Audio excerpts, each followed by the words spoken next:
ساحل لدھیانوی کا خوبصورت کلام میرے گیت پیش خدمت ہے۔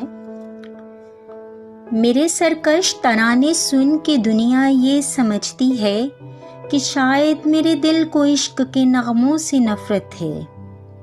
مجھے ہنگامۂ جنگ و جدل میں کیف ملتا ہے، میری فطرت کو خون ریزی کے افسانوں سے رغبت ہے۔ میری دنیا میں کچھ وقت نہیں ہے رقص و نغمہ کی، میرا محبوب نغمہ شور آہنگ بغاوت ہے۔ مگر اے کاش دیکھیں وہ میری پرسوز راتوں کو، میں جب تاروں پہ نظریں گاڑ کر آنسو بہاتا ہوں، تصور بن کے بھولی وارداتیں یاد آتی ہیں، تو سوز و درد کی شدت سے پہروں تل ملاتا ہوں۔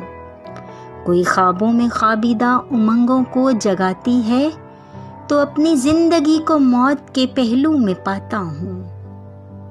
میں شاعر ہوں، مجھے فطرت کے نظاروں سے الفت ہے، میرا دل دشمن نغمہ سرائی ہو نہیں سکتا۔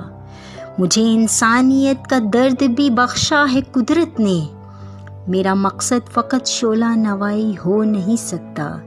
جواں ہوں میں، جوانی لغزشوں کا ایک طوفاں ہے، میری باتوں میں رنگ پارسائی ہو نہیں سکتا۔ میرے سرکش ترانوں کی حقیقت ہے تو اتنی ہے کہ جب میں دیکھتا ہوں بھوک کے مارے کسانوں کو، غریبوں مفلسوں بے کسوں کو، بے سہاروں کو، سسکتی نازنینوں کو، تڑپتے نوجوانوں کو، حکومت کے تشدد کو، عمارت کے تکبر کو، کسی کے چیتھڑوں کو اور شہنشاہی خزانوں کو، تو دل تابے نشاط بزم عشرت لا نہیں سکتا۔ میں چاہوں بھی تو خواب آور ترانے گا نہیں سکتا۔